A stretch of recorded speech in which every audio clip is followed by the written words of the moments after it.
What was the suspect's mental status like when you treated him? He showed intense anger towards women because of his grandmother hurting him as a child. What else can you tell me? When he is enraged, he becomes a different person. He needs to be in control of the situation. Would he torture and kill to be in control?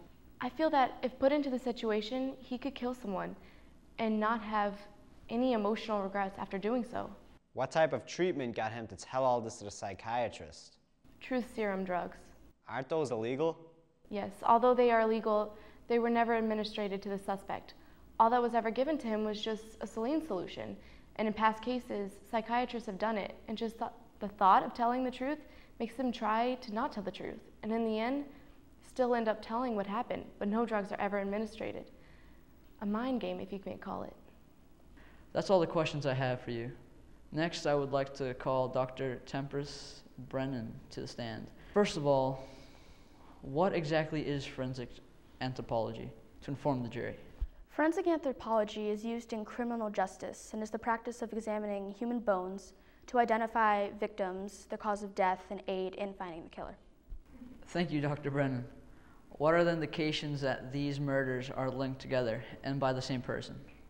The victims' hands were sawed off the wrists, the rest of their limbs detached at the joints.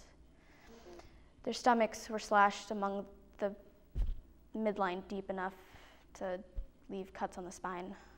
Although the skull and upper neck bones were missing, marks on the upper cervical vertebrae told me that they had been decapitated at the mid-throat. The women were also separated at the joints and then put into the bags and brought to the forest. Microscopic details were similar, and placement of the cuts and trenches caused by the knife and saw were almost identical between the cases. Can you determine a murder weapon? A hacksaw and a knife. How is it that you can determine that? Saws leave characteristic marks in materials such as bone.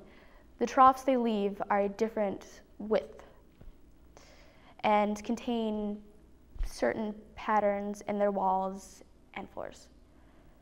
Both weapons leave style marks, just different sizes and shapes.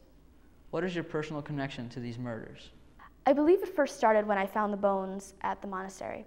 When I was there, a person came up behind me and hit me on the head, knocking me unconscious and leaving me with a severe hematoma on the inferior part of my right occiput, a large bump on the head on the rear lower right side of my head. Did he ever come in contact with you again? Yes, one early morning at 2:54, I heard a noise outside of my apartment. I grabbed a bat and went to look and see what it was. I heard the sound of the gate being kicked open and walking, and when I got to my French doors, there was nobody in sight. Did you find any clues left behind? Yes, in my garden there was a plastic bag. Under that, the skull of Isabel Gagin on a stake. Did that skull provide any evidence? No, it was essentially useless in the investigation, although after a task force was put together to investigate these murders accurately, link them, and find the murderer to stop him from doing it again. Did you have a personal connection to any of the victims? Yes, he murdered my best friend Gabby. He had stalked her for weeks, and she was scared and stayed at my place the day after she went to her apartment, quickly in disguise to get what she needed. That was the day she was murdered, well, according to evidence. Also, he buried a glove with her. Inside the glove was a picture of me and my daughter. Did he ever try to kill you? One night after coming home late from talking to a victim's father, I got home and was looking for my daughter, who was missing at the time. I started to panic because I knew this guy knew who I was and who my daughter was. He also killed my best friend, and I knew he was willing to do anything to get back at me for being in control of finding him. I then heard the floor creak and my cat hiss at something. Was it the suspect? Let me finish! The closest exit was through my kitchen, and as I was running away, he caught me. He then pinned his body up against mine up on the kitchen cabinets. He then wrapped his arms around my neck and started to choke me with enough strength to kill me quickly, but also suffer through it. Did you get out? When he was strangling me, I noticed a steak knife on the counter drying from when I was doing the dishes. I then grabbed the knife and swung backwards at the suspect and stabbed him in the eye, and he dropped to the floor. And I was about to escape, but he managed to have enough strength to grab my leg again and pull back, bringing me to the floor, and hit my head, causing me to bleed from my nose and mouth. How did you get away?